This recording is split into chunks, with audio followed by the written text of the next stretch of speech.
Equality कहते हैं सभी को बराबर की respect, dignity, equal opportunities and resources provide होना। ये मेनली तीन पार्ट में डिवाइड होता है, social, political, economic equality. Social equality होता है कि जहां पर किसी भी तरीके का कोई डिस्क्रिमिनेशन ना हो on the basis of caste, religion और जेंडर। यानी कि अगर मान लो एक टीचर क्लास में सिर्फ लड़कों को ही पढ़ा रही है और लड़कियों पर ध्यान नहीं दे रही है, तो उसे हम कहेंगे सोशल इनइक्वालिटी।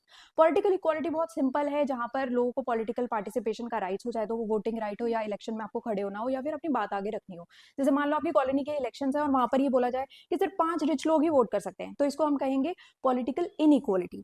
अब है इकोनॉमिक इक्वालिटी। इसका मतलब ये नहीं होता कि सबकी इक्वल इनकम होनी चाहिए, बल्कि आपको अपॉर्चुनिटीज इक्वल मिलनी चाहिए। तो वो होता है इकोनॉमिक इक्वालिटी, जहां पर जॉब्स, हेल्थ केयर और एजुकेशन जैसी चीजों पर ध्यान दिया जाता है। तो आरटीई एक्ट आई थी 2009 की, राइट टू एजुकेशन एक्ट, जहां पर ये बोला गया था कि 6 से 14 साल के बच्चों को फ्री एंड कंपलसरी एजुकेशन मिलेगी। एंड देन प्राइवेट स्कूल्स में 25% रिजर्वेशन भी दिया गया था। तो ये पॉलिटिकल, सोशल और इकोनॉमिक इक्वालिटी तीनों को टैकल करने का एक मूव था। कैसे था वो आप कमेंट सेक्शन में लिख के बताओगे।